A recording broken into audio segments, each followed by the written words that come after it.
agak lebih tirus kayaknya cakep deh gitu. Atau kayak ini kayaknya badan aku kalau lebih langsingan dikit nih cakep kayak gitu. Ada nggak sih kalian pernah ngerasa kayak gitu? Coba kalian boleh loh kalau misal mau ngeramein kolom chat atau mau on mic juga nggak apa-apa tanpa on cam, it's okay gitu. Oke, pernah banget. Oke. Jadi beberapa waktu lalu aku tuh sempat sharing soal insecure juga gitu dan aku ditanya kayak gini, Atika tuh pernah gak sih kamu insecure kayak gitu? Bahkan kalau di sosial media tuh ada pernah kayak gini.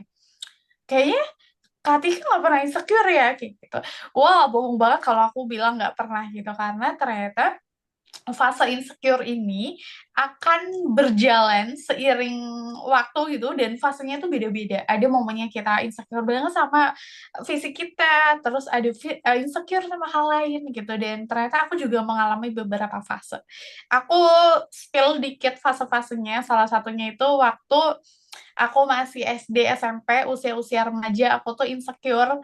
Kenapa ya keluargaku tuh nggak kayak orang lain? Mungkin buat teman-teman yang udah nge-follow aku di sosial media, background keluarga aku tuh broken home gitu dan aku sangat insecure dengan kondisi keluarga yang aku punya kayak gitu. Jadi kayak eh orang lain keluarganya tuh harmonis loh, orang lain keluarganya tuh cemara banget kayak gitu dan sedangkan aku tuh kalau misal di rumah kayak gitu pasti ya aku sama ibuku gitu. Sedangkan kalau ngelihat di rumah temanku kayak makan bareng sama ayah ibunya gitu, itu udah lengkap. Sampai pas aku udah mulai gede tuh usia ya 18 19-an itu kan mau peralihan agak dewasa ya. Aku mikir kayak gini, kok badan aku kok nggak tinggi-tinggi ya? Perasaan dulu waktu kecil tuh badan aku kelihatannya bakal tinggi gitu. Kok ini udah hampir 20 tahun kok badanku nggak tinggi-tinggi. Terus aku sampai ini kayaknya aku nggak bisa tinggi lagi deh. Dan momennya adalah karena waktu itu aku tuh sempet mau ngedaftar PNS gitu loh, yang PNS lulusan dari SMA itu kan ada kan.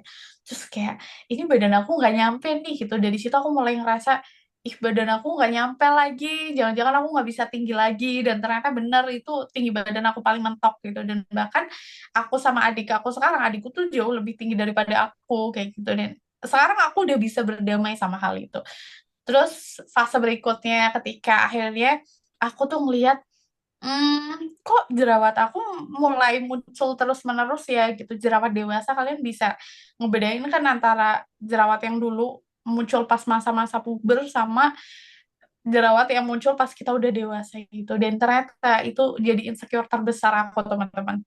Dulu kulitku tuh sangat-sangat berjerawat dan ini fun fact-nya adalah waktu aku umroh pertama kali aku umroh aku tuh doa di depan Ka'bah pas tawaf aku doa ya Allah tolong banget aku pengen jerawat aku tuh sembuh aku pengen ini semua tuh bersih gitu dari situ aku mikir oh iya ya ternyata Allah tuh ngabulin doa aku even doanya tuh tentang jerawat gitu karena aku udah di titik yang aku hopeless banget sama jerawat yang aku punya gitu dan alhamdulillahnya sampai sekarang membaik gitu dan dilakukan dengan ikhtiar-ikhtiar lain dan dulu tuh sampai di titik yang sangat sangat menguras energi mental bahkan gitu karena mungkin kalian juga pernah ya di mana kalian tuh lagi struggle sama sesuatu misal lagi diet tapi nggak turun-turun atau bahkan jerawat tapi nggak sembuh-sembuh kayak gitu atau bahkan udah olahraga bolak-balik tapi nggak tinggi-tinggi gitu terus ketika ditanya sama orang di sekitar kalian rasanya tuh kayak kalian tuh gak ngerti ya aku tuh lagi berjuang tahu gitu tuh bener banget kan gitu padahal kita tuh lagi berjuang dan pertanyaannya tuh kayak gini ih kok kamu sekarang jerawatan sih perasaan kemarin tuh baik-baik aja. Terus aku mikir iya sih kemarin baik-baik aja tapi tolong nggak jangan ditanya karena makin stres kayak gitu atau bahkan kalimat kayak coba pakai ini deh kayak gitu padahal ya kalaupun kita pakai itu juga belum tentu cocok dan toh kita juga bukan yang minta solusi untuk oh ya pakai itu kita udah terlalu banyak mencoba sampai kita tuh udah overwhelmed duluan gitu itu fase aku jerawatan dan aku rasa aku nggak akan ketemu sama diri aku yang sebenarnya kalau aku nggak pernah ngalamin momen itu bahkan bisa dibilang fase aku jerawatan itu tuh salah satu momen bahwa aku itu boleh dicintai sama diri aku sendiri even aku punya jerawat. Dan ternyata teman-teman, jerawat, masalah kulit yang kita punya itu tuh sangat sangat dipengaruhi sama cara kita mencintai diri kita, sama cara kita memperlakukan diri kita. Ini yang perlu teman-teman catat. Kadang kita tuh nggak sadar bahwa kita seringkali jahat sama diri kita sendiri. Mungkin jahatnya tuh bukan kayak mukul dan lain sebagainya, tapi bisa jadi jahatnya kita adalah dengan mengabaikan diri kita sendiri. Misal, kita sebenarnya nggak nyaman dengan kita dekat atau dengar omongan tertentu gitu, tapi kita diem aja. Kita malah kayak, ah janganlah, masa kayak gitu doang baper. Padahal kita tuh boleh jaga jarak atau bisa bilang kayak, aku tuh nggak nyaman loh gitu. Kita memilih untuk ya udah kita mengabaikan itu semua, padahal itu tanda bahwa kita nggak sayang sama diri kita sendiri. Dia itu kalau tubuh kita udah berontak, tubuh kita akan ngasih sinyal, salah satunya adalah lewat permasalahan kulit yang kita punya. Dan masalah kulit itu erat kaitannya sama trauma, sama luka-luka yang kita punya. Dan biasanya makin kita stres, kulit kita tuh akan break out gitu, akan flare up. Jerawat aku udah sembuh, tapi baru-baru ini teman-teman, eksema aku tuh kambuh. Aku tuh punya eksema yang aku juga kayaknya lama banget nggak kambuh gitu. Terus beberapa waktu lalu, ketika stres aku lagi tinggi-tingginya, tiba-tiba muncul di kaki, terus muncul di punggung, muncul di leher kayak gitu, terus muncul di lengan kayak gitu. Udah bahkan sekarang tuh lagi muncul nih di bagian sini tuh muncul, dan rasanya tuh kayak ya gatel ya panas kayak gitu, tapi kita nggak punya pilihan buat ngegaruk. Ini cuma panjang sampai sini, sebelah sini gitu, dan rasanya kayak kalau aku lagi di momen kayak gitu tuh kayak mempertanyakan, kira-kira Allah tuh pengen ngajarin aku apa sih? Kira-kira Allah tuh sebenarnya pengen ngasih tanda apa gitu. Karena kalau tubuh kita kena sesuatu, itu kan sebenarnya ada sesuatu kan, ada sesuatu yang pengen Allah kasih tahu ke kita gitu. Nah, itu lewat tubuh kita. Dari situ, akhirnya aku belajar bahwa ternyata diri kita itu lebih besar daripada rasa insecure yang kita punya. Diri kita itu selalu lebih besar daripada fisik yang terlihat sama orang lain. Mungkin kita ada momennya kita nggak pede.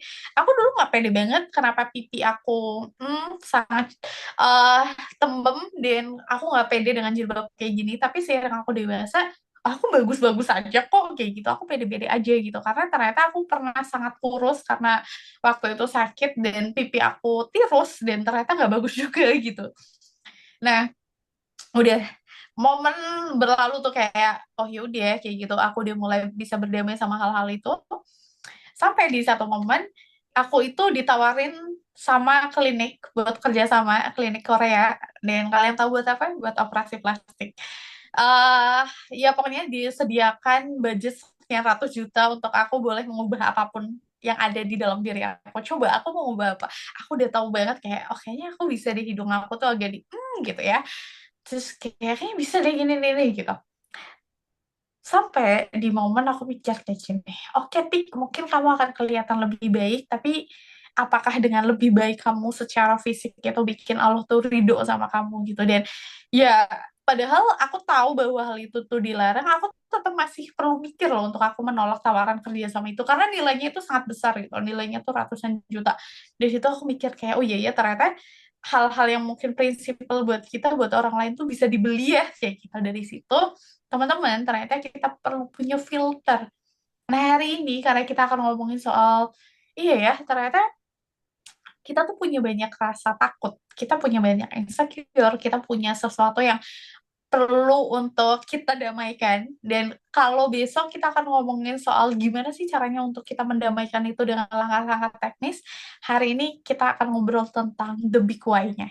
Karena perjalanan kita akan panjang, akan susah kalau kita nggak tahu why-nya. Jadi, ini boleh next slide? Itu intermezzonya. Berapa menit tadi kita intermezzonya? Dan buat teman-teman yang belum kenal sama aku, salam kenal dengan Atika di sini. Aku content creator dan aku penulis buku juga. Kalian bisa kunjungi di Instagram aku @atika_cahya double A, karetnya dua ya.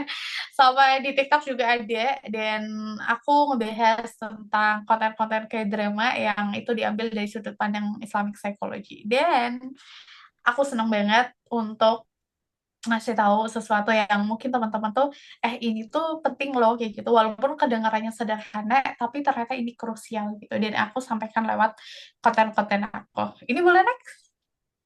Tadi udah sempat di spill ya nih teman-teman, tadi aku udah sempet nanya beberapa pertanyaan. Ini pertanyaan berikutnya, siapa yang pernah ngerasa nggak berharga?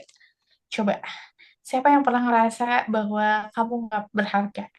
Aku, nih, aku. Oke, ada lagi? Ada lagi? Enggak penting juga. Oke, oke, aku. Semuanya ya? Oke, aku. Oke, ada lagi? Oke, aku. Banyak ya, teman-teman. Ini sedikit cerita. Beberapa waktu lalu, aku tuh ngerasa bahwa, oh iya ya, kok hidup aku tuh gini-gini aja ya, gitu. Rasanya diri kita tuh nggak beranjak, rasanya itu, kok aku nggak kayak orang lain ya, jalan aku nggak secepat orang lain gitu. Dan apakah perasaan ini wajar? Iya, wajar. Perasaan itu tuh akan muncul sebagai tanda untuk kita bertumbuh. Dan kabar baiknya, kalau kamu ketemu sama perasaan bahwa, oh iya ya, kenapa ya aku lagi ngerasa nggak berharga? Kenapa ya aku lagi ngerasa nggak baik-baik aja? Atau bahkan ketika teman-teman ngerasa, oh hidup aku kayak stuck aja ya gitu, mentok banget di sini, gitu. Itu tanda bahwa kalian itu perlu bertumbuh. Nah, apakah perasaan ini normal? Normal. Semua orang itu pernah merasakannya. Nggak cuman kamu aja. Bahkan teman-teman di sini tuh dari Kak Aini, Kak Hikmah, Kak Findri, terus Kak Muhadifah, Kak Kartika, Kak Liu, Kak Melia tuh. Semuanya, semua ngerasa bahwa, oh iya ya, ternyata aku juga pernah ngalamin perasaan-perasaan itu. Coba, boleh next? Oke. Nah, teman-teman, ternyata apapun perasaan yang kamu punya, itu tuh valid loh. Ternyata perasaan yang kita ngerasa kayak, oh iya ya, aku nggak seberharga itu ya ternyata.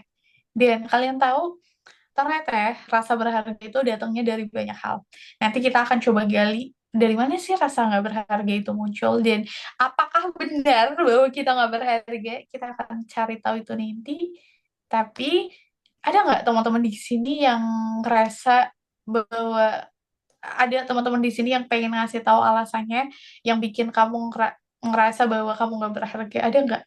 Apakah kalian pernah dibully, atau kalian pernah ngerasa, oh, aku dibandingkan, atau kalian ngerasa pernah, oke, aku gendut, terus teman-teman ngerasa bahwa, oh, kayaknya aku nggak secantik orang lain deh, kayaknya aku nggak sepintar orang lain deh, atau bahkan kalian pernah dibandingkan, kalian pernah ditinggalkan, kalian pernah dikecewakan sama seseorang yang kalian sayang gitu, kalian dibanding-bandingin sama orang tua kalian gitu. Ada banyak banget alasan untuk bikin kalian ngerasa nggak berharga. Oke, oke, tidak dihargai sama pasangan. Ini boleh next? Ternyata teman-teman, ada banyak banget hal yang bisa mempengaruhi diri kita untuk bikin kita tuh nggak berharga. Diri kamu itu tuh punya banyak banget hal-hal yang akan terus ngeganggu kamu. Ekspektasi diri, komentar orang, toxic people, self-doubt, kita ragu sama diri kita sendiri. Bisa nggak ya kita gitu? Kegagalan, standar TikTok, people pleaser. Kita kayak rasanya kita lebih mengutamakan orang lain sampai, oh ya, ya yang penting orang lain, aku nggak penting itu. Kita akan selalu mengorbankan diri kita buat orang lain. Atau bahkan kita punya trauma masa lalu. Ada banyak banget hal yang akan mempengaruhi diri kita untuk ngebentuk rasa tidak berharga diri kita. Nah, apakah kita bisa immune dari itu semua? Boleh, next. Apakah kita bisa bersih dari ini semua? Sayangnya, kita nggak akan benar-benar bisa bersih dari ini semua. Buat teman-teman yang ngerasa bahwa, oh iya ya, kadang kita ngasih ekspektasi yang terlalu berat sama diri kita sendiri, kadang kita ngikutin standar TikTok sampai kita tuh bingung kayak mana sebenarnya standar yang benar gitu, atau bahkan teman-teman ngerasa dihadapkan sama banyak kegagalan, kalian ketemu sama orang dan kalian dikecewakan gitu, ada banyak banget hal yang mungkin gak enak yang kalian temui dan akhirnya bikin rasa berharga kalian itu pelan-pelan terkikis. Dan ternyata memang iya, itu hal-hal yang bikin rasa berharga kita terkikis. Tapi teman-teman, ada satu hal yang pengen aku kasih tahu sama kalian bahwa terlepas kalian siapa, terlepas kalian udah mencapai apa, terlepas kalian itu fisiknya gimana, terlepas kondisi kepintaran kalian gimana gitu, bahkan ya lewat hal-hal yang terlihat itu, terlepas dari itu semua, kalian itu manusia berharga. Kenapa? Karena kita lahir ke dunia. Coba bayangin, dari sekian banyak kemungkinan, di sini ada anak biologi mungkin buat teman-teman yang tahu gimana apa ya terbentuknya manusia gitu. Kita kan dari sel-sel ya, dan sel-sel itu tuh banyak banget dan ternyata yang akhirnya di bawah itu tuh kita gitu, selnya kita itu, dan kita dipilih dari sekian banyak untuk kita lahir ke dunia gitu. Kita tuh kurang istimewa apa sih? Kata Allah, kamu tuh udah dipilih dengan kamu ada di dunia aja, berarti kamu orang yang terpilih gitu. Sayangnya, nggak semua sadar hal ini. Nggak semua orang sadar bahwa kita tuh berharga, nggak semua orang sadar bahwa kita tuh punya tugas mulia di dunia. Apa tugas kita? Tugas kita adalah sebagai khalifah. Kita tuh punya peran untuk jadi wakilnya Allah di dunia ini gitu. Kita dari hal itu aja tuh dipilih gitu. Nggak mungkin dong orang yang dipilih jadi presiden itu main-main gitu. Pasti dia tuh ada keistimewaan gitu, terlepas apapun keistimewaannya gitu. Jadi kayak orang-orang yang dipilih ke dunia itu tuh orang yang istimewa teman-teman. Dan yang pasti itu tuh berharga karena Allah sendiri yang milih. Kita bakal buktiin ini semua dengan sesi selama beberapa menit ke depan. Ini boleh next? Dan teman-teman, akibatnya semakin kita fokus sama hal-hal tadi nih, kita tuh jadi orang yang hilang arah. Kita jadi mikir kayak, oh iya ya, jangan-jangan apa kata orang itu benar. Karena kita sering dibully, akhirnya kita mendengarkan orang lain, sering banget lebih, oh iya ya, jangan-jangan aku beneran kayak gitu. Karena sering dibandingin sama orang lain, kita jadi mikir, oh iya ya, aku sejelek itu ya. Karena kita ngerasa bahwa kita punya ekspektasi yang tinggi sama diri kita, akhirnya nggak kesampaian, kita jadi mikir kayak, oh iya ya, ternyata aku nggak bisa apa-apa. Gitu. Ada banyak hal yang bikin kita hilang fokus. Atau bahkan ketika kita ngikutin standar TikTok dan ternyata kita nggak bisa mencapai hal itu, kita jadi orang yang hilang arah. Kita jadi mikir, kita juga nggak tahu maunya apa. Mana sih standar yang harus kita ikutin? Teman-teman, ada di satu malam, aku itu lagi scrolling TikTok. Ya biasalah orang-orang yang biasa bikin konten pasti mikir kayak, oke aku bakal scrolling TikTok buat nyari ide. Oke, konten pertama. Oh, katanya yang bener tuh yang A. Terus aku scroll lagi, persis di bawahnya. Oh, katanya yang bener itu yang B. Terus yang ketiga, konten yang ketiga setelah aku scroll tepat di bawahnya, oh ternyata yang bener yang A. Oke, yang A lebih banyak nih pendapatnya. Terus konten keempat, bikin lagi katanya yang bener yang C. Terus aku mikir, ini kalau semua orang itu punya standar yang perlu kita ikuti dan standar yang benar sebenarnya yang mana? Ya nggak sih teman-teman? Semakin kita hilang fokus, semakin kita jadi nggak tahu mana standar yang harus kita ikuti, mana standar yang benar gitu. Jadi ternyata kita perlu banget tahu standar mana yang perlu kita ikutin. Dan untungnya kita tuh muslim. Untungnya kita tuh dilahirkan dengan sekian banyak petunjuk yang itu tuh ada di dalam Al-Quran. Nggak cuma itu aja, bahkan kita tuh dikasih contoh-contoh langsung yang kita tuh bisa banget pelajari lewat hadis-hadis gitu. Lewat hal-hal yang selama ini Rasul contohkan, para sahabat dan sahabiah contohkan gitu. Kita tuh punya banyak banget role model yang kita tuh bisa ambil dari sana, yang ternyata kita tuh nggak kekurangan standar. Sayangnya, kita suka cari-cari standar sendiri dan bikin standar sendiri sampai akhirnya kita blunder teman-teman. Dari situ mikir kayak, oh ya, emang siapa sih yang bikin standar bahwa cantik itu harus putih? Siapa sih yang bikin standar bahwa cantik itu harus tinggi, rambutnya harus lurus, tergerai gitu? Emang siapa yang bikin apa ya? Yang bikin anggapan bahwa berhijab panjang itu kayak ibu-ibu kayak gitu. Emang siapa sih yang menstandarkan bahwa cantik itu harus hidungnya mancung gitu? Emang siapa kayak gitu? Dan bahkan di berbagai tempat standar cantik itu beda-beda gitu. Ada yang buat orang-orang Indonesia dengan kulit yang sawo matang ya karena di negara kita tropis, kita menganggap bahwa padahal kulit kita kan sawo matang ya, tapi kita selalu berstandar bahwa cantik itu putih gitu. Padahal itu kan hal yang ditanamkan di masa dulu kan, zaman-zaman kolonialisme kayak gitu. Jadi kita mikir kayak siapa yang bikin standar ini kayak gitu? Apakah di Al-Quran ada bahwa oh kalau kamu mau cantik kamu tuh harus putih, harus langsing, harus hidungnya mancung kayak gitu, harus pipinya tirus. Emang kenapa kalau ternyata kita nggak punya itu semua gitu? Ada di satu momen teman-teman ketika aku udah hopeless banget sama diri aku kayak oh ternyata aku banyak kurangnya ya gitu. Tadi aku lupa Kapina atau Kafirna yang apa ya yang sempat curhat gitu, iya aku tuh pendek kayak gitu dan lain sebagainya gitu. Aku juga mempertanyakan gitu sampai akhirnya aku nanya balik sama diri aku gitu, terus kalau kamu pendek kenapa tik kayak gitu, sampai oh iya juga ya, toh ketika kita pendek aja kita tuh bisa loh untuk melakukan kebaikan gitu, kita bisa melakukan sesuatu dan bahkan teman-teman khawatirkan sesuatu yang nanti bakal dipertanggungjawabkan atau enggak gitu.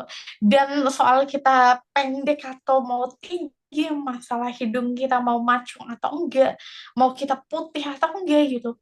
Itu tuh kita nggak akan dimintai pertanggungjawaban atas itu. Toh itu tuh sesuatu yang nggak bisa kita pilih.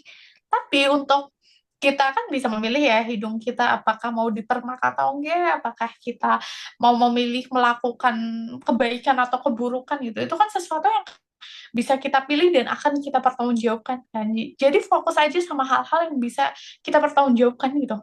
Yang memang perlu dan akan kita pertanggungjawabkan. Nah, itulah penting banget untuk kita tahu, oke, ya udah deh aku fokus sama hal ini biar kita nggak hilang arah, biar kita nggak gampang ngikutin standar yang ada di sosial media. Dan teman-teman, karena aku sering nge-review konten-konten tentang K-drama, otomatis aku ngeliat dong kayak apa di film ini kayak gitu. Terus aku lihat kayak, oh iya ya, semua orang tuh cantik ya kayak gitu. Sampai di satu momen aku mikir gini, ini kalau semuanya cantik kayak gini bukan terus kayak apa lagi gitu. Mikir nggak sih teman-teman kalau semua orang cantik, kalau semua orang itu ganteng, standar ganteng dan cantiknya jadi kayak siapa kayak gitu.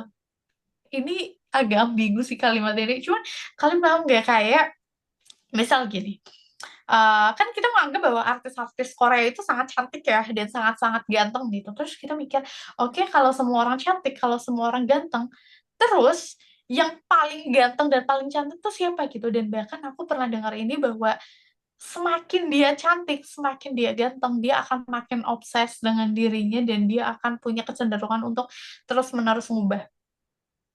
Aku tuh dengar cerita ini langsung dari temen aku yang bolak-balik ke Korea. Dia lama banget di Korea dan dia bilang kayak gini, Tik, pas aku ke Korea bahkan, dan aku itu mm, apa ya, ibaratnya ke klinik kecantikan. Tahu apa yang terjadi? Dia itu selalu direkomendasikan kayak gini, udah ini dibotox aja karena keriput kamu tuh gini. Oh ini dikurangin lemaknya aja di bagian ini karena bagian ini tuh kurang gitu. Seakan mukanya kita yang kita tuh ngerasa bahwa ini udah cukup buat orang-orang sana tuh itu tuh kurang banget gitu. Dari situ kita ngerasa kayak oh iya ya ternyata apapun cara kita melihat diri kita, itu tuh juga bergantung besar sama rasa syukur yang kita punya ya. Apakah kita bisa melihat rasa syukur itu di balik semua nikmat yang Allah kasih ke kita? Apakah kita menyadari bahwa, oh iya ya, Alhamdulillah dengan hidung ini, aku tuh jadi bisa bernafas dengan segar, aku bisa menghirup aroma-aroma yang wangi gitu. Sedangkan teman-teman, kita tuh dikasih banyak kenikmatan hal itu, sedangkan ada orang lain di belahan bumi lainnya yang merasa bahwa, oh, hidung aku kurang gitu. Ternyata kita punya pilihan untuk mensyukuri itu atau enggak. Kita mau fokus kekurangan apa ke kelebihannya. Ini boleh next?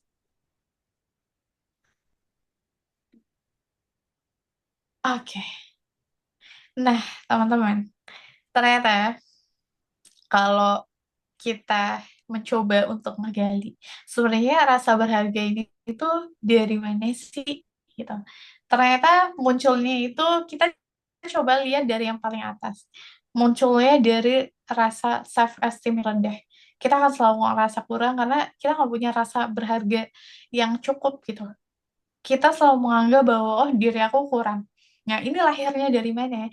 Ternyata ini tuh lahirnya dari pola asuh yang kita punya, dan pola asuh itu tuh bukan selalu orang tua tapi bisa dari pengasuh primer, misal buat teman-teman yang dibesarkan sama bantuan babysitter kayak gitu, atau bahkan sama misal dititipin sama nenek kayak gitu atau sama saudara gitu, itu tuh sangat membentuk self esteem kita, dan itu bagian paling besarnya dipengaruhi sama pengasuh primer waktu kita kecil.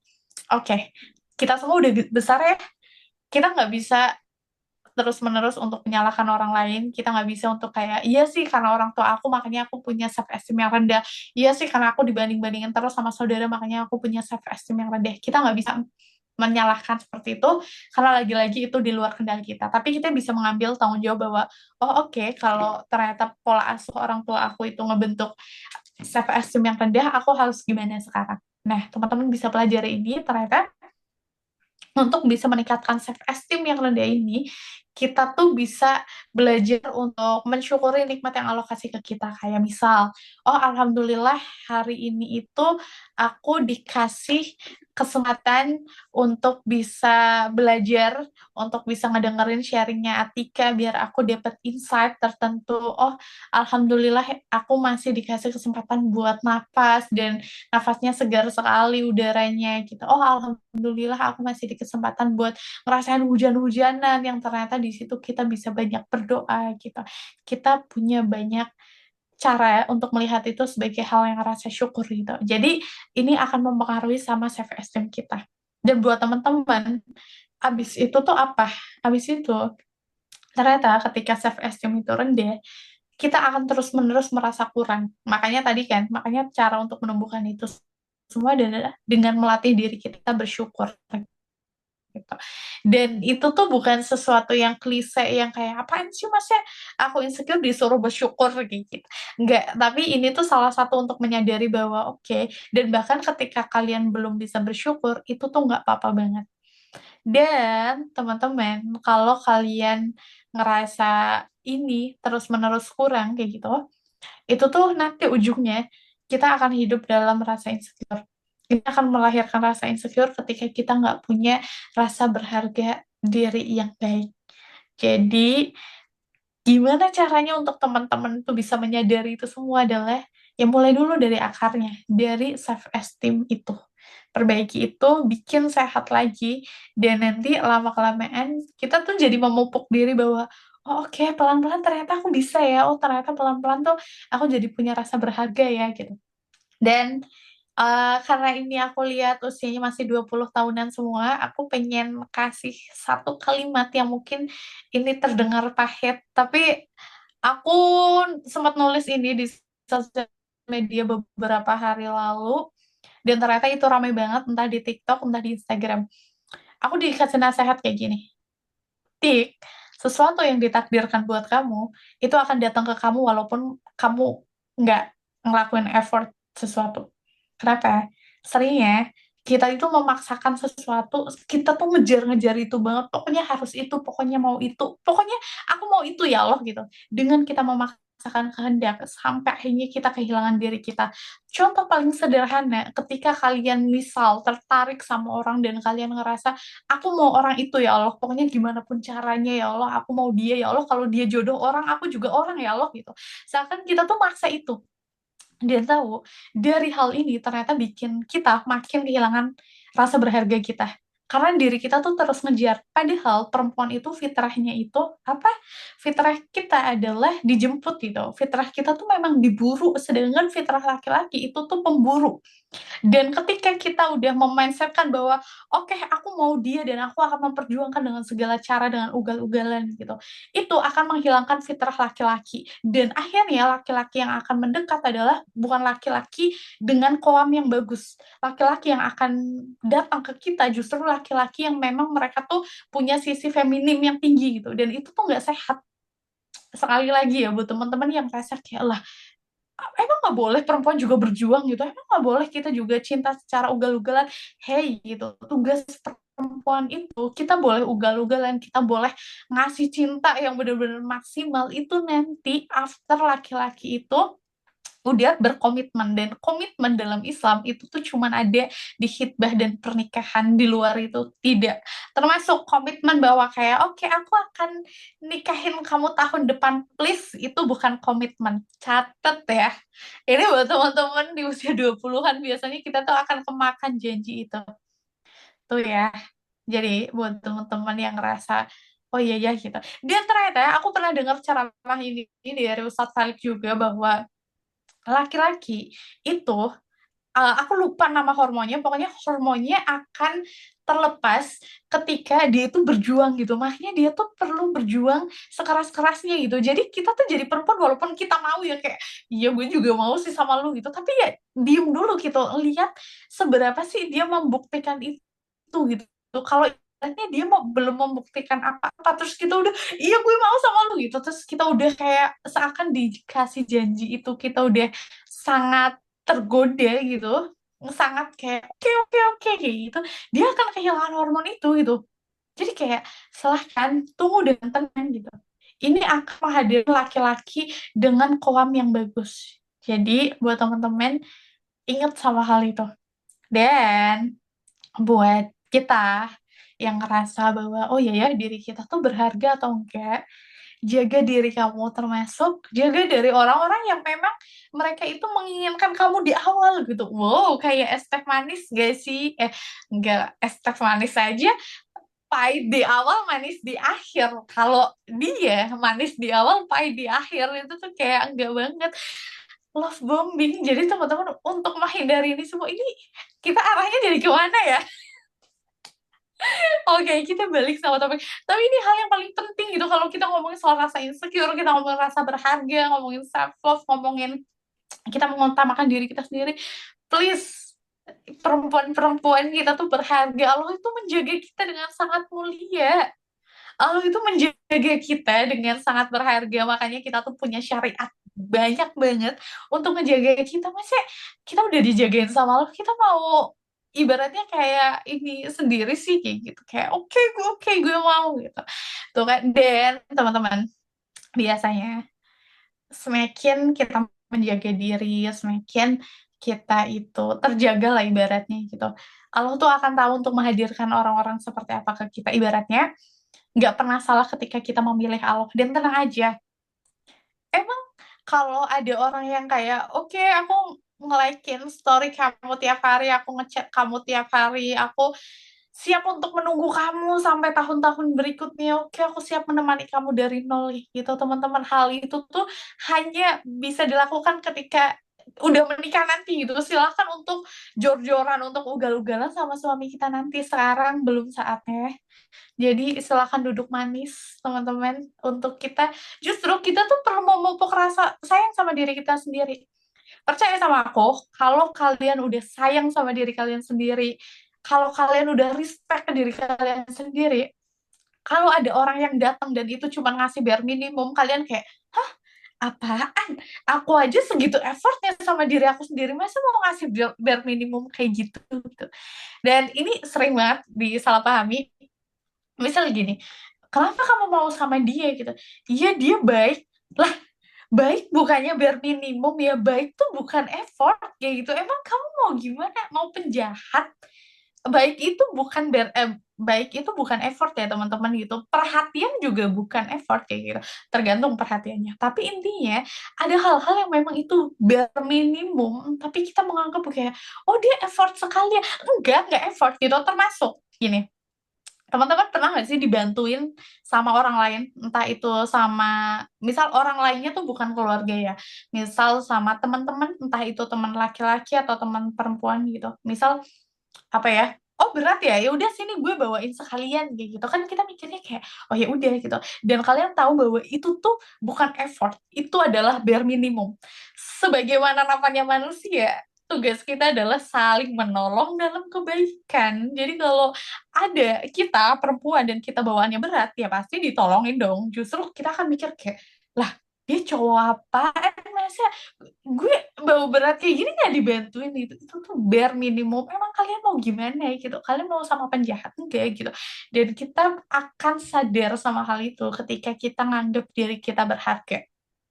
Dan karena ini sangkut pautannya sama fisik, ada banyak banget di sosial media aku yang mereka bilang kayak gini, Kak, tapi aku nggak tahu apakah ada laki-laki yang mau menerima aku dengan kondisi aku seperti ini gitu. Misal kayak aku ngerasa fisik aku tuh kurang gini gitu.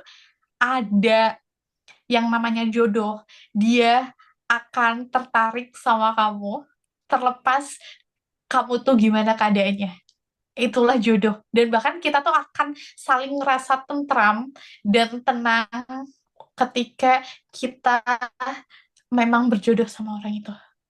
Jadi, kalau teman-teman ngerasa bahwa oke, aku mau jadi orang yang berharga, jadi orang yang menghargai diri sendiri, mulai dari hal-hal itu. Itu kan juga termasuk kita menjaga syariat yang Allah kasih gitu.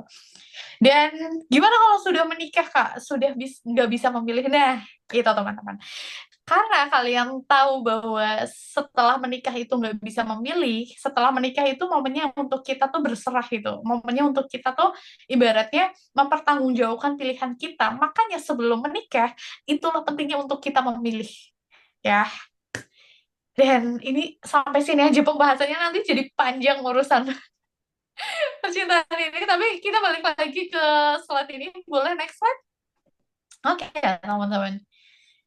Karena kalau kita ngomongin soal insecure, rasa berharga ini emang nggak bisa dipisahkan. Dan buat kalian yang mungkin di ghosting, ditinggal nikah kayak gitu-gitu, ini kabar buruknya itu bisa apa ya, mengurangi rasa berharga dengan sangat tinggi gitu. Makanya kita perlu hati-hati. Dan bahkan kalau teman-teman pernah ditinggalkan sama seseorang gitu, let's say ditinggal nikah gitu, ternyata dia bukan jodoh kita padahal kita yang udah dijanjiin gitu, atau bahkan kayak diselingkuhin dan lain sebagainya, itu tuh bikin kita, aku tuh nggak seberharga itu ya, kayak gitu. Kayak oh iya ya, ternyata dia lebih milih orang lain dan lain sebagainya gitu. Ini tuh bahaya banget. Jadi teman-teman juga perlu melihat gitu. Oh iya ya, aku perlu balik lagi ke diri aku.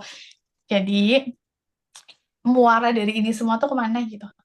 Ternyata teman-teman, kalau kita rasa berharga dirinya rendah, kita udah mulai terus-menerus insecure kayak gitu. Ini bisa menghasilkan luka yang dihasilkan dari pilihan kita sendiri gitu. Kita tuh jadi nggak mampu untuk memfilter apa yang datang ke dalam diri. Ini hubungannya sama yang tadi sebenarnya. Sempat aku mention gitu, bahwa semakin kita nggak punya hubungan yang sehat sama diri kita sendiri, kita tuh semakin iya-iya aja ketika orang lain memperlakukan kita seenaknya. Misal, siapa? Aku sama Kak Agnia temenan nih. Terus di satu momen aku bilang ke Kak Agnia gitu, Kak Agnia, kamu nggak usah ikut ya, aku mau main deh sama Kapina aja gitu. Udahlah, mending kamu nggak usah ikut ya gitu. Aku nggak suka main sama kamu gitu. Biasanya teman-teman, nanti kalau Kak Agnia jadi orang yang ibaratnya nggak punya filter yang sehat, dia akan bilang kayak gini, kayak oh ya nggak apa-apa Tika kayak gitu, ya udah kayak gitu, iya iya aja. Tapi ketika Kak Agnia punya boundaries yang sehat, dia akan bilang ke aku, oh ya udah, untuk kamu main sama siapa aja bebas, itu pilihan kamu. Tapi aku juga nggak mau temenan sama kamu atau lain sebagainya gitu. Pokoknya nggak membiarkan hubungan itu terlalu dekat kayak gitu. Jadi kita tuh nggak iya iya aja ketika orang lain mengatakan hal buruk tentang kita, karena kita punya filter yang sehat. Jadi kalau orang lain ngebully kita, ada komentar netizen yang tidak enak di telinga kita, kita bisa kayak enggak kok, aku nggak kayak gitu kok. Kayaknya dia terlalu berlebihan deh gitu. Terus ya, termasuk gini, eh ada satu momen yang kayak tadi pas opening kalau nggak salah Kapina sama Kavira juga bilang gitu, kayak oh kalau ngelihat Atika tuh positive vibes banget gitu. Terus kayak itu sering banget dibilang sama teman-teman aku yang ada di Instagram gitu. Atau bahkan hari ini tuh ada yang bilang kayak gini, dia habis ketemu aku kemarin gitu, terus aku bilang, eh ngerespon story-nya dia, terus bilang oh iya semoga ketemu lagi ya gitu. Terus dia bilang kayak gini, ya aku nggak nyangka Kak Atika baik banget gitu. Dan kalian tahu aku ngerespon apa? Iya, kamu ngira aku baik banget karena kamu suka sama aku, tapi kalau cewek BTW. Tapi kebayang kalau ternyata orang yang benci sama aku pasti akan ngira aku tuh jahat gitu. Jadi buat teman-teman di sini, kalau kita punya filter yang sehat, kalau ternyata orang itu memang nggak suka sama kita, kita tuh jadi punya filter. untuk kayak oh ya udah mau sebaik apapun hal yang aku lakukan kalau memang dari awal dia membenci aku ya udah aku juga nggak bisa meluruskan hal itu gitu. Dan seburuk-buruknya kita kalau ada orang yang suka sama kita pasti dia kan kayak oh ya udah nggak apa-apa lah manusiawi buat berbuat kayak gitu kan gitu. Jadi tenang aja teman-teman, yang perlu kita lakukan adalah filter yang sehat gitu. Dan ini boleh next. Oke. Teman-teman nanti kalau aku terlalu cepat boleh ditulis aja ya, ditulis aja di kolom chat ya. Aku takut kecepatan. Nah, ini kan kita bilang ya, filter yang sehat. Tapi apakah semua hal harus kamu dengarkan? Cuma teman-teman di sini ada yang people pleaser atau mantan people pleaser yang ngerasa semua ucapan orang tuh harus didengarkan. Dulu kalau kayaknya kalau aku ngedengar komentar netizen tuh ada kali aku berhari-hari nggak bisa tidur gitu. Tapi sekarang aku memilih untuk mendengarkan orang yang memang mau aku dengarkan. Siapa? Orang yang memang mau aku mintain nasihat. Orang tua, mentor, guru kita, murabi kita, kayak gitu. Teman kita yang memang ibaratnya teman kita kalau udah sedekat itu kan kadang ya dia orang yang ketawa paling kencang ketika kita kenapa-kenapa, tapi dia juga akan ngebantuin gitu. Itulah teman-teman yang perlu kita dengar gitu. Jadi pilih aja orang-orang yang perlu kita dengar. Karena teman-teman, kalau semua orang mau kita dengarkan, kita cuman akan ke bawah arus aja gitu. Iya, kalau ke bawah arusnya baik gitu. Sayangnya ke bawah arus tuh ke hal yang lebih rendah kan. Ke bawah arus itu bisa jadi kita lebih bahaya loh gitu. Jadi hati-hati aja gitu. Pilih mana yang mau kita dengarkan. Dan filter yang sehat ini tuh ngomongin soal boundaries. Bahwa gak setiap orang harus kamu dengarkan. Nah, ini boleh next? Oke, kira-kira ini kayaknya dua dua slide terakhir. Dan teman-teman, beruntungnya kita jadi muslim karena kita tuh bisa memilih standar mana yang mau kita gunakan. Apakah standar dunia yang diciptakan oleh orang lain sampai kita bingung sendiri, sampai kita tuh berusaha mendengarkan semua orang, oh iya ya katanya kalau mau punya hubungan yang sehat harus gini ya, harus gitu. Oh ternyata kalau mau punya self love yang tinggi harus gini ya, harus gitu, kayak gitu. Tapi kita akan semakin bingung sendiri ketika kita cuma ngikutin standar orang lain. Tapi di Muslim, sebagai Muslim di Islam, kita tuh punya panduan yang paling baik untuk kita ikutin, yaitu standar yang Allah ciptakan dan ini tuh akan terus relate sepanjang jalan. Bahkan teman-teman, kalau kalian lagi bingung ya, kalau sekarang lagi ada masalah dan kalian ngebuka di Al-Quran gitu, ternyata itu tuh berlaku gitu. Coba bayangin ternyata Al-Quran itu jadi solusi masalah kita sekarang. Dan dari zaman dulu Rasul, itu Rasul juga menjadikan Al-Quran itu sebagai solusi gitu. Berarti itu relate sepanjang jalan gak sih gitu? Akan terus-menerus ada gitu. Dari situ mikir kayak, oh iya ya keren banget ya karena kita tuh udah diciptakan dengan sepaket sama panduannya gitu. Kan biar kita nggak error-error amat ya, karena kita baru pertama kali hidup gitu. Jadi kita udah punya panduannya di mana. Eh, satu slide terakhir. Boleh next? Oke, teman-teman, kita nggak bisa membedakan mana yang perlu didengar dan mana yang boleh diabaikan. Membuat kamu jadi lebih mudah terluka kalau semua orang berusaha kita dengarkan, kalau semua orang ya udah kita tampung suaranya gitu, kita akan keberisikan sama itu semua. Dan akhirnya hati kita akan penuh. Jadi bukan cuman kepala dan telinga kita yang akan penuh, tapi hati kita juga akan penuh sama hal-hal itu tadi. Tapi apa iya semua hal itu penting untuk kita dengarkan gitu toh apapun yang kita tahu bahkan bahkan sekalipun itu ilmu ya kalau itu nggak membawa manfaat buat kita itu tuh rasanya jadi sesuatu yang penuh gitu. Makanya gimana sih caranya untuk pengetahuan, untuk ilmu itu bisa bermanfaat buat kita ya, ya kita gunakan gitu. Jadi kalau teman-teman di sini ngedengar sesuatu yang gak enak, mungkin kalian dibully, dibanding-bandingkan, bahkan ketika kalian ditinggalkan sama orang yang kalian sayang gitu.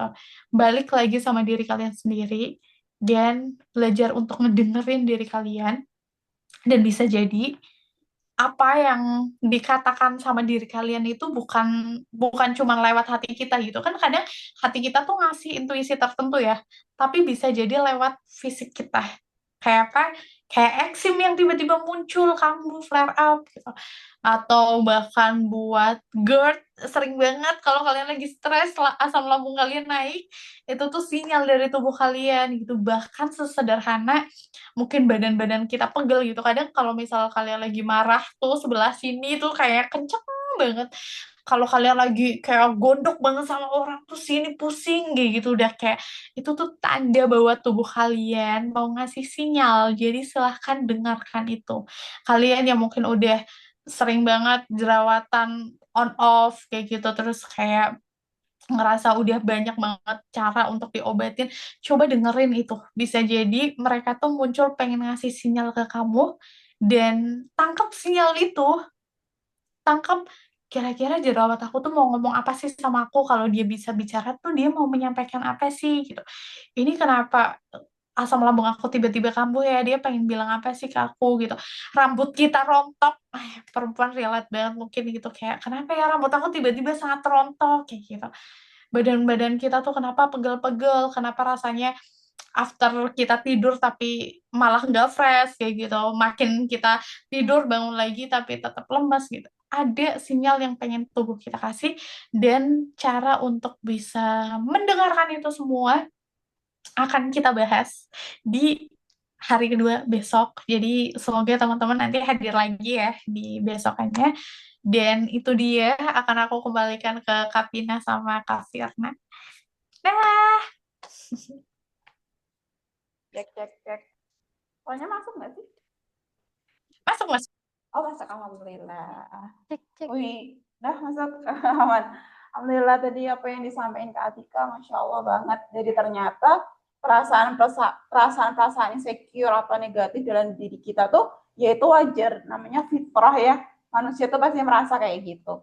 Tapi setelah itu tuh kita tuh mau ngapain? Apakah itu direspon dengan negatif juga atau juga kita respon dengan positif dengan melakukan perubahan kayak gitu, benar nggak Bu? Betul, salah satunya tandanya bersyukur. Oh iya, Masya Allah. Bersyukur masih bisa bernapas, masih bisa jalan, masih bisa mencium udara-udara segar. Iya, itu kadang sih yang orang itu banyak lupa detail-detail kecil di kehidupannya kita gitu ya, Masya Allah. Dan teman-teman, karena kan setelah materi apa yang disampaikan Kak Atika, kita habis ini sesi tanya jawab. Nah, mungkin teman-teman yang bagi mau menanyakan suatu ke Kak Atika atau curhat mungkin yang butuh apa namanya pencerahan kayak gitu, boleh banget di kolom komentar, silahkan dicatat atau langsung on mic aja gitu ya. Boleh banget. Kayaknya udah ada nih. Coba kita lihat. Udah ada belum? Thank you for Oh, oke, belum.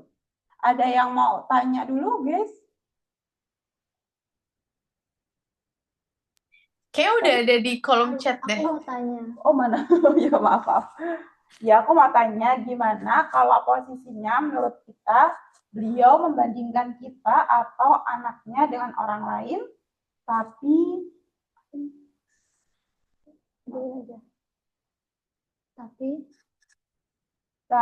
pada saat kita bilang ke beliau kalau mereka sedang membandingkan kita dengan orang lain dan mereka denial, bagaimana ya Kak kita menanggapinya, padahal kita itu udah di usia dewasa. Menurutku sebagai anak, tolong beri kepercayaan, at least beri ruang untuk anak berani dengan cobaan kehidupan gitu Kak.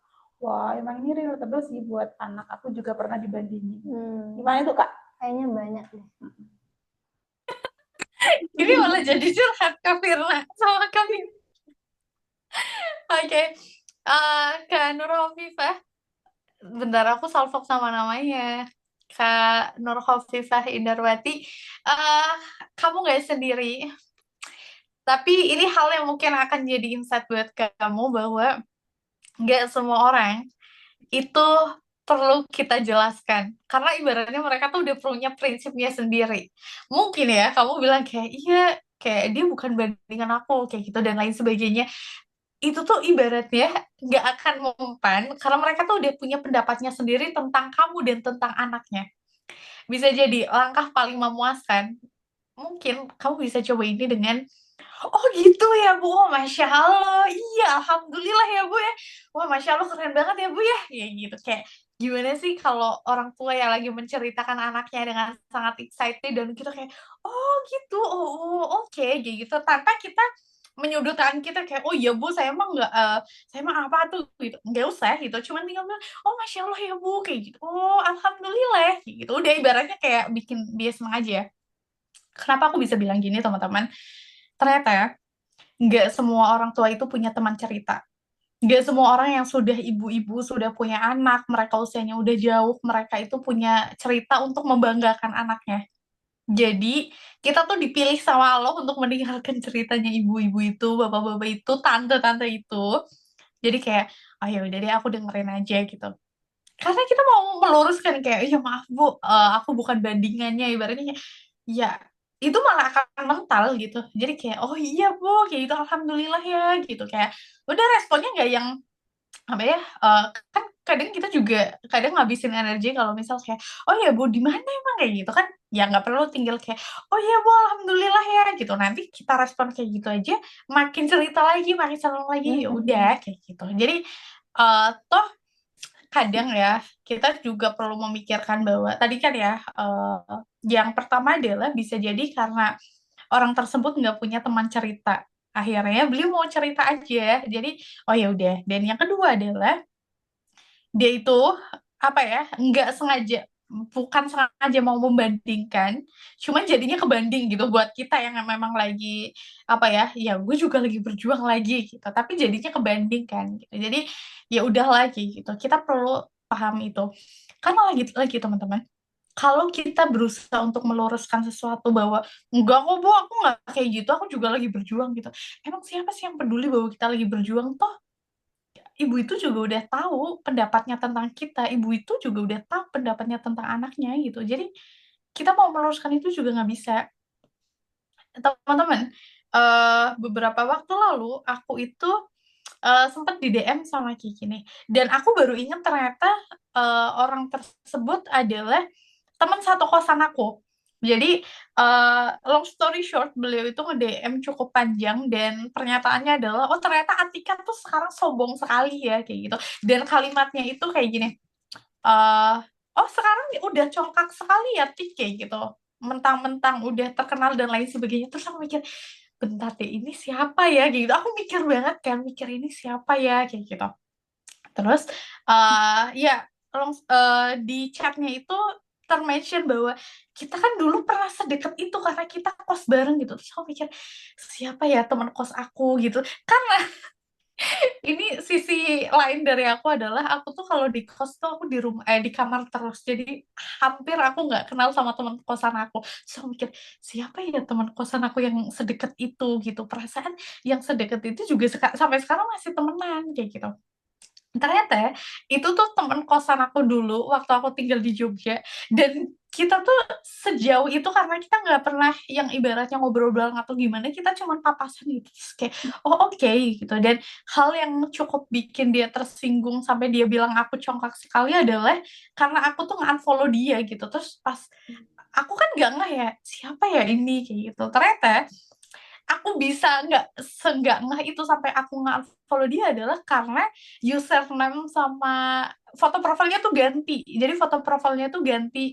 Jadi nggak ada wajahnya gitu, cuman tangan sama username-nya ganti yang beda banget dari dia gitu. Terus aku mikir kayak siapa ya kayak gitu. Terus akhirnya dan teman-teman tahu apa responku? Aku cuma bilang kayak gini, oh ya mohon maaf ya kalau kurang berkenan gitu.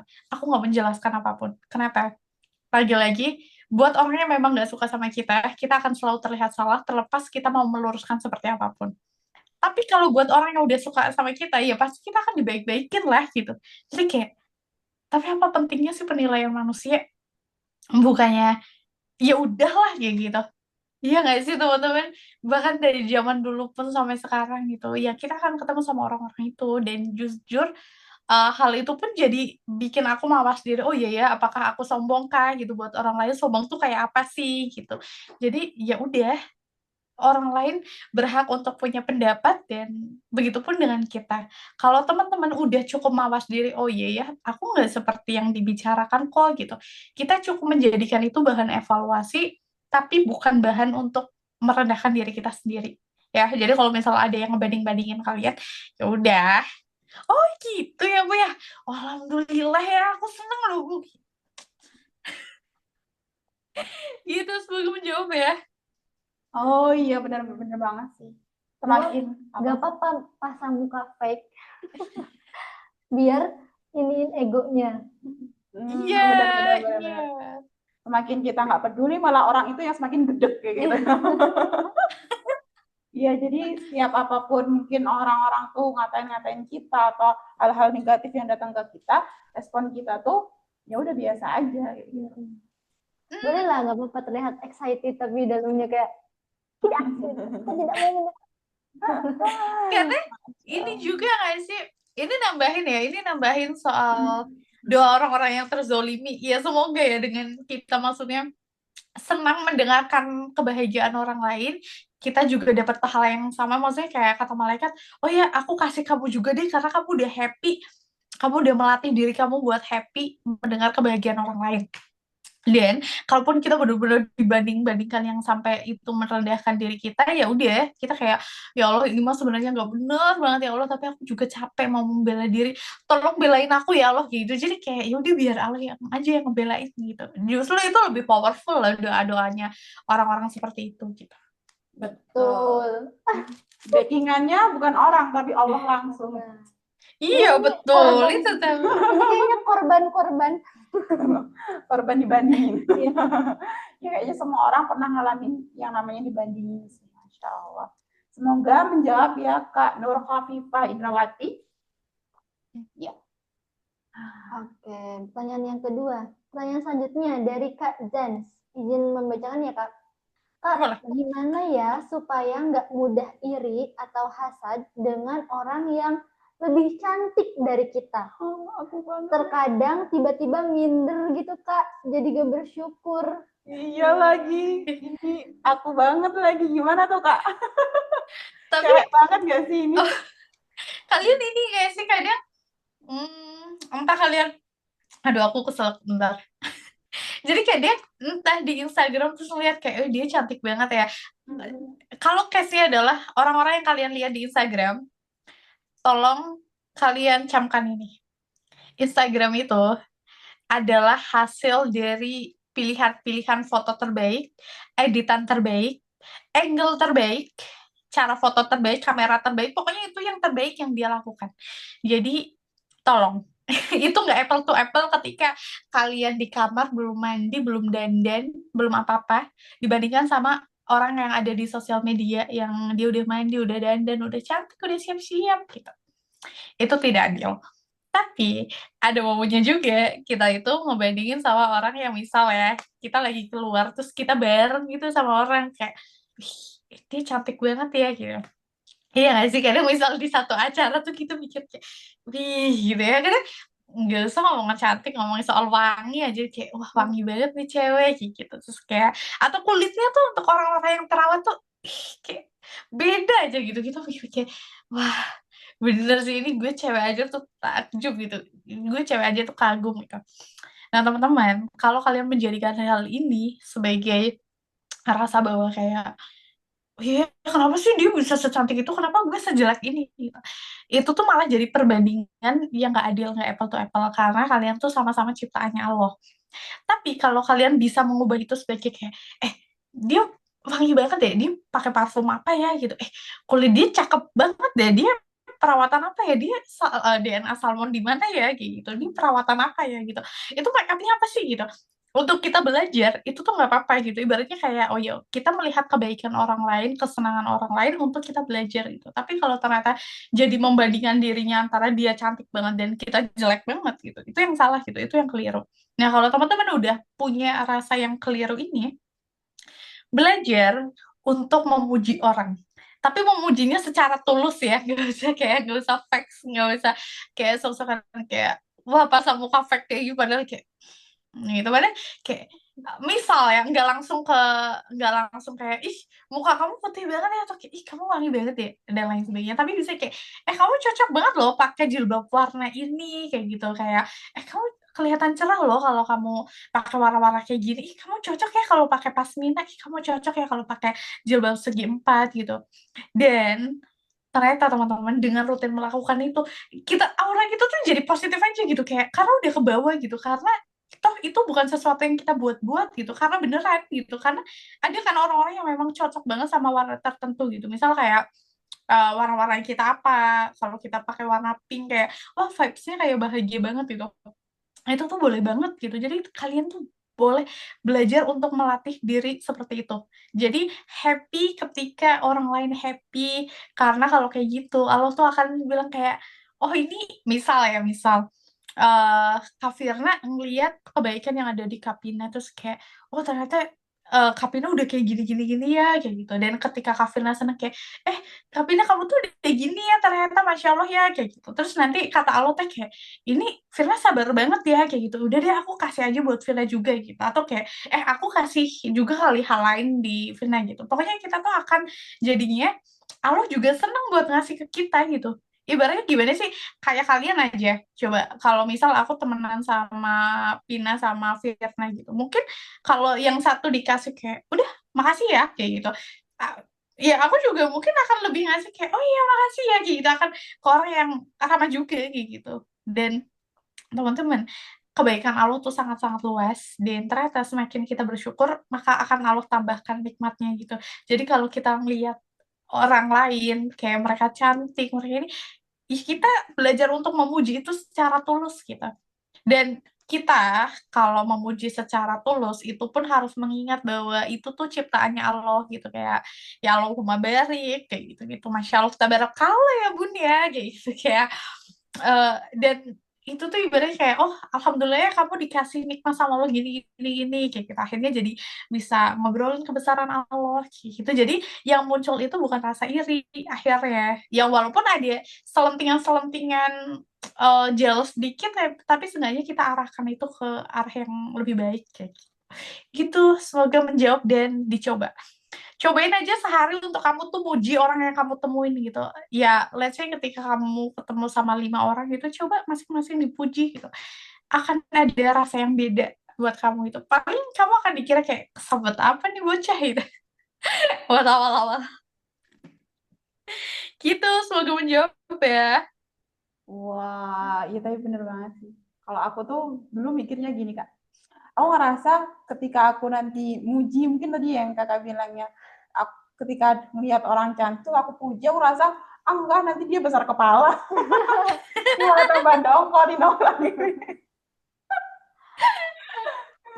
Astagfirullah. Jadi bukannya menambahkan aura positif, malah kayak Kalau makin dibakar nih setan-setan dalam tubuhku nih. Tapi ya sih keren banget. Tapi aku belum pernah coba sih ketika aku melihat sesuatu hal yang baik, yang menurut aku dia itu kayak cantik, dia itu keren, dia itu hebat. Aku belum pernah terus aku, secara lantang aku muji orang itu. Bisa dicoba ini Kak. Masya Allah. Terima kasih Kak Atika. Semoga menjawab ya Kak Jans. Ya. Nama panjangnya siapa sih? Jans. Jans, iya nih Jans siapa nih? Aku juga belum kenal sama Jens. Boleh dong nanti di belakang layar. Oke, kita ke pertanyaan selanjutnya ya dari Kak Afifah Fadilah. Sebelumnya Kak izin bertanya bagaimana cara kita merespon diri sendiri di saat kita adalah seorang people pleaser untuk tetap tenang dan mengatasi diri sendiri saat berada di posisi ini. Terima kasih Kak. Wah, ini Bentar, bentar, bentar, bentar. Oh, oke.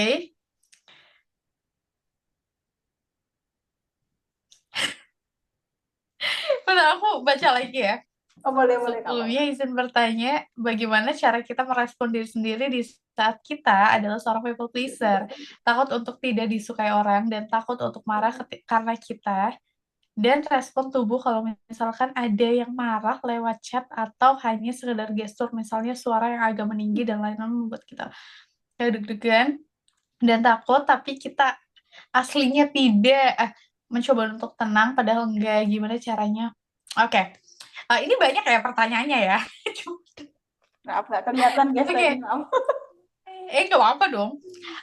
Nih, Kak Viva, kalau kamu, misal marahnya, misal ada orang yang marah lewat chat, inilah pentingnya kalau pagi-pagi jangan buka handphone, ya. Ini nasihat untuk diri aku sendiri dan jujur ya teman-teman, aku tuh mengusahakan banget untuk melihat handphone itu tuh di jam 9 pagi. Oke. Jadi biasanya teman-teman di sini kan kita punya rutinitas pagi ya. Coba dari subuh ke jam 9 itu kan panjang ya. Ada godaan banget untuk kita ngebuka handphone. Nah, coba bikin rutinitas tertentu. Mungkin kita tilawah lah, setoran hafalan, olahraga, zikir pagi petang, mandi dulu, siap-siap, baru after kita siap, jam 9 kayak gitu, baru kita ngebuka HP. Kenapa? Karena di handphone itu banyak banget trigger. Apalagi sosial media ya, tiba-tiba kita ngebaca konten yang gak enak, atau komentar yang gak enak, kayak gitu. Atau chat dari orang lain yang sebenarnya mungkin nadanya biasa aja, tapi di kepala kita tuh kita udah mengasumsikan bahwa orang ini tuh marah gitu, padahal biasa aja karena kita kesulut pagi-pagi gitu. Jadi perlu kita bedakan gitu. Jadi ada momennya kita membatasi diri sama handphone kita. Nah, kalau ini marahnya secara langsung atau suaranya meninggi atau kayak tiba-tiba orangnya cuek, diem ke kita, jangan mind reading. Mind reading tuh kayak ngebaca pikiran orang. Pertama, kita bukan dukun, kita bukan cenayang. Dua, kita nggak pernah bisa baca pikiran orang. Berarti buat nebak-nebak, mau sepintar apapun kita, mau kita udah belajar tentang psikologi yang itu ibaratnya ilmu manusia, ilmu sosial kayak gitu, kita tuh tetap nggak bisa mempelajari pikiran orang. Terlalu kompleks untuk kita bisa menebak-nebak pikiran orang. Jadi kalau kalian ngerasa ada yang suaranya meninggi, tiba-tiba diem, tiba-tiba cuek, kalau kalian penasaran dan pengen tahu, silahkan tanyakan. Tapi kalau kalian merasa kayak oh enggak, kayak mungkin dia lagi capek, oh mungkin dia lagi ada banyak pikiran kayak gitu, ya udah gitu. Tapi kalau ternyata itu cukup mengganggu kalian, kalian bisa konfirmasi itu. Dan kalau misal ternyata suaranya meninggi bikin kalian deg-degan dan kalian mencoba tenang, kalian bisa jaga jarak sebentar. Jaga jaraknya tuh bisa dengan kalian itu diem dulu. Kan ada ya orang-orang yang sebenarnya kalau dia dimarahin atau dibentak atau ada kalimat nada tinggi, kita tuh pengen tiba-tiba tuh kayak deg-degan, mau nangis dan lain sebagainya, tapi kita mencoba untuk nahan diri. Nah, itu tuh kalian bisa diem dan kan nggak bisa ya tiba-tiba di depan orang kita lagi dimarahin terus kita kayak gitu, nggak bisa kayak gitu. Nah, kalian tuh bisa pelan-pelan nge-pause kayak nafas panjang gitu, tapi jangan kelihatan lagi kayak gitu ya gitu. Itu karena itu tuh ada tekniknya sebenarnya, kita kita tarik nafas itu terus kayak sambil zikir dalam hati kita gitu. So far itu tuh works di aku kayak gitu. Udah tahan terus kayak napas dengan pokoknya dengan mindful gitu. Ini akan ngebantu kita kalau kita berhadapan orang yang lagi marah, lagi sejutek-juteknya sama kita lah kayak gitu. Tapi meskipun mereka marah, meskipun mereka suaranya tinggi kayak gitu, itu tuh bukan berarti mereka lagi marah ke kita gitu. Jadi kita pun perlu paham sama hal itu. Bisa jadi just mereka lagi capek aja gitu. Terus kebetulan pas lagi ada kita, makanya kita jadi pelampiasan. Terus kalau teman-teman ini hubungannya sama people pleaser ya. eh Yuk kita pensiun yuk dari manusia yang iya-iya aja ya. Kenapa? Karena itu nyiksa buat diri kita sendiri. Kita rasanya kita melakukan banyak kebaikan, berkorban buat orang lain, padahal siapa yang nyuruh kamu berkorban gitu. Kamu tuh bukan, ibaratnya kita tuh bukan hewan kurban gitu. Kita nggak disuruh buat mengorbankan diri kita sendiri ya. Jadi kayak oh iya ya, kalau kita mau melakukan kebaikan, ya kita memang meniatkan itu buat Allah gitu. Karena Allah mau ini makanya aku melakukan itu. Karena Allah nyuruh ini makanya aku melakukan itu. Jadi kita melakukan hal itu ya karena memang kita mau, bukan karena kita mau berkorban buat orang lain. Karena teman-teman, kalau meniatkannya itu berkorban buat orang lain, kalian akan kecewa ketika kebaikan itu nggak berbalik ke kalian. ketika ternyata kalian udah baik sama orang, ternyata dia nggak suka sama kita, malah dia marah-marah sama kita gitu. Kita akan kecewa kalau kita meniatkannya semuanya buat orang lain gitu. Jadi kalau kalian berbuat baik, ya berbuat baiklah karena karena diri kalian sendiri gitu. Kan ketika kita berbuat baik juga kata Allah itu mah buat baik buat diri kita sendiri kayak gitu. Dan semoga apa yang aku sampaikan ini tuh bisa menjawab pertanyaan-pertanyaan kamu gitu. Jadi nggak apa-apa pelan-pelan aja, tapi sadari bahwa kamu itu nggak bertugas untuk menyenangkan semua orang. Bahkan sebaik apapun kamu, apalagi kita ya manusia. Manusia itu akan tetap ada fasenya di mana kita tuh jadi pemeran antagonis buat orang lain. Walaupun kita nggak sengaja, misal banget. Misal siapa nih yang mau aku contohin? Misal, oh ya misal Kak Firna nih. Kak Firna itu dinikahi sama laki-laki soleh, ganteng, kaya, tajir melintir, provider, terkenal, good looking, pokoknya kayak Masya Allah gitu ya. Ya Allah, ya Idaman Allah. sama cewek-cewek. Di luar sana ya, amin ya Allah, di luar sana otomatis banyak dong yang naksir calon suaminya Firna. Iya dong, masa sih dari sekian banyak kriteria sematang itu nggak ada yang naksir? Pasti ada gitu. Buat kehidupan cewek-cewek itu, Firna adalah pemeran antagonisnya kayak gitu. Iya nggak sih? Mau sebaik apapun gitu, terlepas kita nggak bersinggungan langsung loh, terlepas kita nggak bikin salah apa-apa kayak gitu ke mereka, tapi buat mereka menikah dengan orang tersebut yang mereka sukain kita salah kayak gitu. Jadi ya udah gitu, bahkan hal itu aja akan terjadi. Jadi buat teman-teman sekarang yang merasa takut nggak disukain sama orang, itu adalah sesuatu yang pasti akan terjadi gitu. Justru ketika kita malah takut hal itu kejadian, kita malah jadi nggak bertindak apa-apa kayak gitu. Jadi tenang aja, mau sebaik apapun kita, akan ada fasenya orang lain gak suka sama kita. Dan keniscayaan banget untuk kita disukain sama semua orang. Ya, gitu. Ternyata panjang banget ya di chatnya, aku baru ini banget. Iya, tapi ini kayak relatable banget sih Mbak. Orang-orang tuh kayak mungkin di kebanyakan orang tuh pasti ngerasa kayak gitu. Terus kata Kak Alfa juga, kenapa sih orang itu apa bisa marah tapi dirinya tuh ngerasa nggak pernah marah kayak gitu. Ngerasa selalu apa ya? Ngerasa selalu kadang apa orang bebas aja sama perasaan mereka dan kita berusaha selalu mengerti tapi rasanya kita juga ingin bomber. Sebenarnya kalau rasa buat kita marah atau ibaratnya melampiaskan ketidaksukaan kita tuh sebenarnya nggak boleh aja ya Kak Atika ya. Fitrahnya manusia nggak sih? Iya kan, Kak? Oke, ini kalau kita ngomongin soal rasa marah ya, kalau Kak Afifah bilang kayak bahwa kita tuh nggak bisa melampiaskan marah dengan yang nada tinggi meluap-luap kayak gitu. Itu berarti tanda bahwa kita cukup punya pengendalian emosi yang bagus dan it's good for you.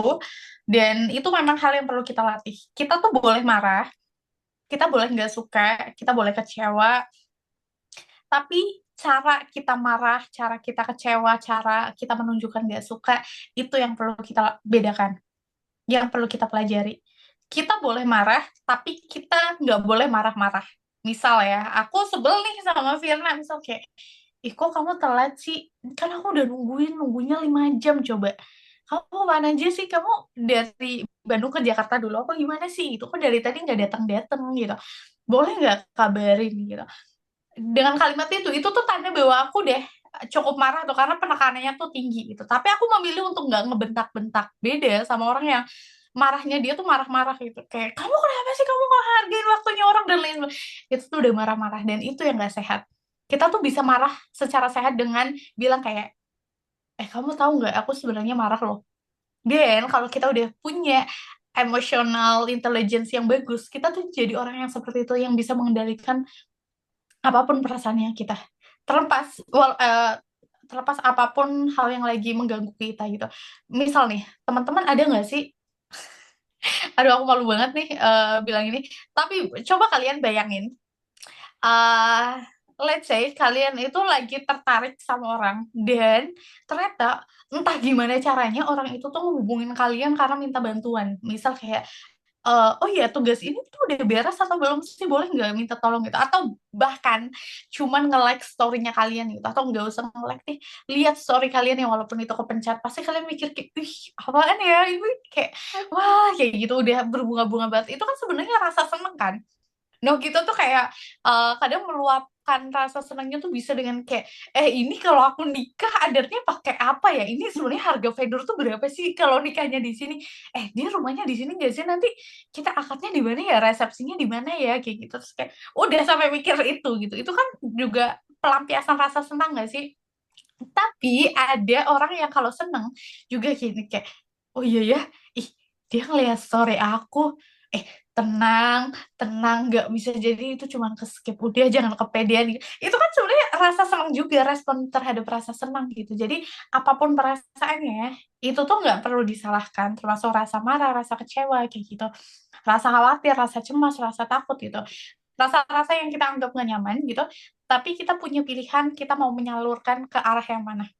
Dan yang penting adalah disalurkannya kemana dulu kayak gitu. Jadi nggak apa-apa kalau kalian kayak, oke aku marah, tapi marahnya gimana dulu gitu. Dan bahkan buat teman-teman, eh aku tuh cukup sering dibilang kayak gitu, kayak eh Atika tuh pernah marah nggak sih gitu. Tahu nggak kalau aku marahnya kayak apa?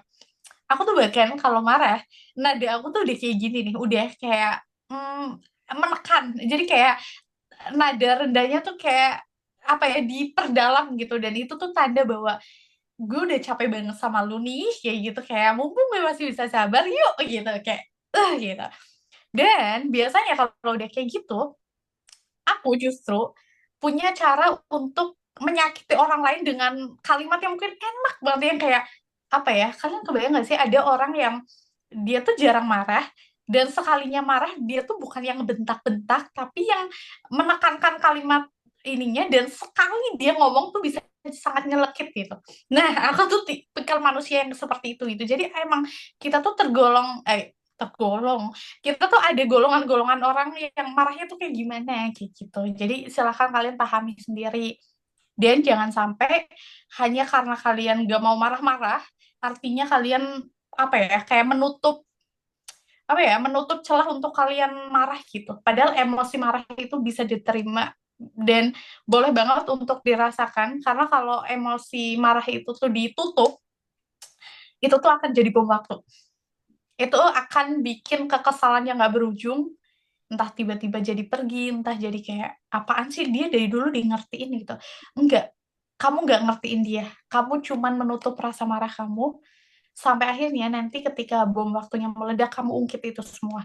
Jadi mending dilepas pelan-pelan gitu, kayak aku marah loh kalau kamu kayak gini gitu, boleh nggak nanti lain waktu kayak gini gitu, pelan-pelan aja gitu. Gitu teman-teman, semoga menjawab ya. Hmm. Bener banget sih. Kalau marah tuh mending dilepasin tapi pelan-pelan komunikasinya. Cara komunikasinya. Karena kalau dipendam itu tuh lama-lama numpuk. Nanti kalau ada yang nyentil dikit langsung keluar gitu. Langsung keluar semuanya. Tapi nih ya Kak, ngomong-ngomong soal marah-marah, ada orang yang kalau marah tuh diem. Iya. Itu tuh gimana ya? Kayak Oke. takut juga gak sih? Oke. Ini kalau marahnya diem, itu berarti dia silent treatment, dan ini juga nggak sehat. Eh, kita perlu bedain ya antara dia itu diem banget sama dia itu diem sebentar buat ngambil jeda. Kan kalau kalau kita marah, ini juga aku pribadi kalau aku marah tuh biasanya aku akan diem sebentar gitu, entah kayak sampai emosi aku tuh stabil. Karena kalau enggak kita kan kesulut ya. Kalau kita ibaratnya lagi di puncak-puncaknya, terus sekalinya kita ngomong kayak gitu tuh makin makin brrrr gitu, bomnya meledak lah gitu. Tapi kalau kita lagi ada di ujung terus kita redam sebentar gitu, sengaja kita kayak kita jadi lebih halus tuh bicaranya. Nah itu tuh nggak apa-apa kalau yang memang diem buat ngasih jeda sebentar. Kan dalam Islam juga kita cuma dibolehin buat diem-dieman 3 hari gitu. Jadi kayak, oh mungkin kita marahannya hari ini, nanti 2 hari berikutnya boleh deh gitu. Kita akan bilang kayak, misal aku marah nih sama Pina gitu, terus kayak nanti 2 hari kemudian kayak, oh maaf ya Pin, kemarin aku ngediemin kamu karena aku butuh waktu. Semoga kamu bisa ngerti di next time gini gini gini gini gitu. Pina pun jadi ngerti bahwa oh kalau Atika marah dia butuh waktu sekian untuk dia bisa ngerasa tenang. Tapi beda cerita sama silent treatment. Silent treatment adalah yang benar-benar diem dan dia justru nggak mau ngebahas masalahnya sama sekali. Dia nggak mau kayak ya udah aku nggak mau tahu apa-apa lah, kayak aku nggak mau dan jahatnya malah dia tuh seakan menganggap masalah ini tuh nggak ada gitu, padahal kita tahu bahwa orang itu tuh marah banget gitu. Itu sih yang kayak ya terus maunya apa, ya nggak sih? Ya lagi. Berarti harus pandai-pandai berkomunikasi ya. Pandai-pandai tahu diri. Masya Allah. Masya Allah. Ini ada pertanyaan lagi nih dari Kak Firda. Salah nggak sih kalau kita memilih menjauh dari orang yang toksik dan mulai pasang batasan? Aku cuma pengen jaga diri, nggak mau terus-terusan disakiti. Tapi ujung-ujungnya aku malah terus disindir gara-gara udah nggak mau main atau deket lagi sama mereka. Padahal aku nggak ganggu siapa-siapa. Oke, oke, boleh atau enggak boleh. Kenapa? Pertama, nggak semua orang itu fit in untuk temenan, untuk berhubungan, untuk berpasangan, untuk jadi keluarga. So that's okay. Cuman beda ya antara kita itu, kan beda. Kan kadang bilang kayak gini, berarti mau memutus silaturahmi dong. Beda. Mau memutus silaturahmi itu artinya kita benar-benar kayak tidak mau untuk terlibat sama dia. Nah, sekarang kita mah memang nggak temenan, nggak berteman dekat. Tapi kalau ketemu ya udah kayak oh iya sehat, udah ya aku ke sana gitu. Ibaratnya kayak oh ya udah sebatas sebatas kenal gitu. Bukan bukan kenal dekat, bukan berteman dekat. Nah, itu. Jadi nggak apa-apa banget kalau berusaha untuk menjauh. Kalaupun nggak apa ya ketemu nggak sengaja ya silahkan kayak gitu. Kalaupun ketemu nggak sengaja tetap nyapa ya sapa aja gitu. Dan kalau kalian tetap disindir-sindir walaupun kalian udah menjauh, berarti itu tanda bahwa keputusan kalian untuk menjauh adalah hal yang tepat. Kenapa? Karena kita juga gak bisa ada di satu circle yang ibaratnya kerjaannya nyindir-nyindir orang lain gitu. Emang kita sekurang kerjaan itu sampai kita punya waktu buat nyindir orang lain, buat bikin orang lain tuh ngerasa, ibaratnya kayak kita ngerasa lebih baik dari orang lain gitu. Itu tuh sama sekali hal yang nggak bisa dibenarkan gitu. Dan itu tanda bahwa kamu mengambil keputusan yang tepat. Tinggal silahkan pertebal telinga kamu bahwa nggak semua ucapan harus kalian dengarkan. Catat itu. Catat itu. Semua hal Iya. harus didengarkan. Benar banget. Tadi kan udah dibilang ya, maksudnya nggak semua hal itu bagus untuk diserap tubuh kita. Betul, harus ada pemfilterannya. Harus ada yang memfilter. Iya. Ya. Betul. Tentunya filternya harus yang sehat. Benar. Biar kita nggak stres, nggak jerawatan, nggak GERD. Itu hati-hati. Iya, Masya Allah. Mungkin ini bakal jadi pertanyaan terakhir ya Kak, karena kita udah di penghujung acara ya, Masya Allah, nggak kerasa banget pertanyaannya banyak banget dari teman-teman dan relatable banget, dan aku juga ngerasa beberapa poin, aku juga merasakan itu, Masya Allah. Oke Kak, tadi kan kita udah bahas tentang gimana sih kita menyikapi orang yang toksik, ya kan, orang yang sering ngomongin kita di belakang, atau gimana sih cara kita menyikapi diri kita yang people pleaser kayak gitu. Itu udah dijawab dengan mind blowing banget, dengan bagus banget, dengan keren banget. Mungkin nih Kak, buat terakhir, buat closing statement, boleh dong nyampein sepatah dua patah kata, satu paragraf juga boleh, Masya Allah, buat penyemangat kita malam hari ini, biar besok kita lebih semangat lagi. Masya Allah. Silahkan Kak Atika. Oke, aku mau mengakhiri sesi ini dengan bilang, itu kan di kolom chat ada yang bilang kayak, Kak, sorry kok habis di like kemarin, terus setelah setahun dia lihat storyku lagi. Artinya apa ya guys? Percayalah teman-teman, kalian fokus aja sama pertumbuhan diri kamu. Kamu fokus aja untuk memperjuangkan diri kamu, untuk memperjuangkan mimpi-mimpi yang lagi kamu pengen raih sekarang, karena itulah waktunya. Urusan mereka mendekat ke kita, biarin mereka membuktikan keseriusannya dengan caranya mereka. Dan kamu itu berhak untuk diterima walaupun dengan keadaan-keadaan yang kamu anggap itu nggak sempurna. Karena kesempurnaan itu nggak ada. Mau kita selebih apapun, setinggi apapun, sekeren apapun, kalau memang dia bukan orang ya, kalau memang Allah itu bilang bukan dia nggak akan tertarik sama kita guys gitu. Dan bahkan kalau kita nganggap bahwa sekurang-kurangnya kita, akan ada nggak sih yang mau sama kita? Ada. Kalau dia memang jodoh kita. Jadi fokus aja untuk ya udah kita menghebatkan diri kita menjaga diri kita, itu penjagaannya Allah buat kita.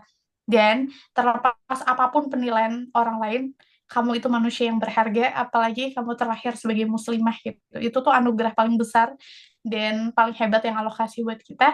Semoga kita selalu mengingat hal itu. Karena kita terlahir berharga, makanya kita nggak mungkin pakai cara-cara tertentu yang menjatuhkan harga diri kita. Kita pakai attitude kita dengan hal-hal yang nggak pantas buat dilakukan sama seorang muslimah gitu. Jadi balik lagi, hargai diri kamu dengan menjaga dan taat sama syariat yang Allah kasih ke kamu.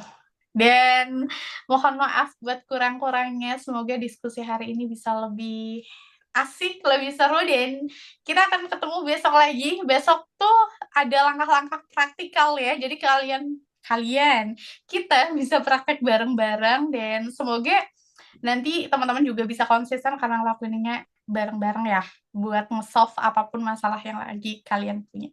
Terima kasih. Wassalamualaikum warahmatullahi wabarakatuh. Waalaikumsalam warahmatullahi wabarakatuh. Masya Masya Allah. Allah.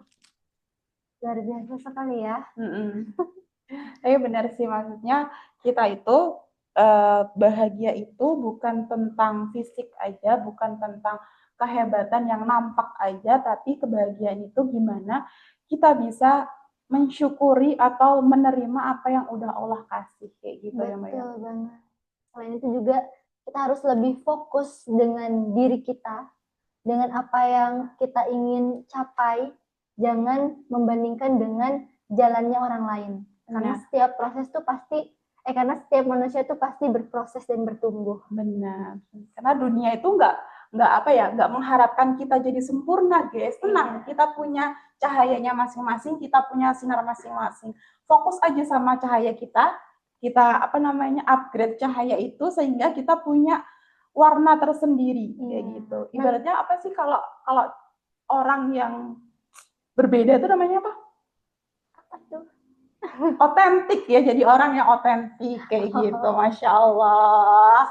Alhamdulillah kita udah di pojok acara, teman-teman. Aku, Firna, dan Kak Bina mau ngucapin terima kasih juga buat Kak Atika dan teman-teman yang udah mau menyimak event hari ini dari awal sampai akhir. Semoga apa yang didapat hari ini bisa diaplikasikan juga ya di kehidupan teman-teman. Jadi nggak cuma hanya sekedar informasi aja yang keluar dari kuping kiri, tapi juga bisa diserap ke tubuh kita juga. Alhamdulillah. Iya, aku juga mau mengucapkan semoga kita sehat-sehat terus. Kemudian juga diberi perlindungan oleh Allah dimanapun kita berada. Yang lagi bekerja, semangat mencari cuannya. Yang lagi skripsian, semangat. Gitu ya. Benar. Alhamdulillah, teman-teman. Alhamdulillah.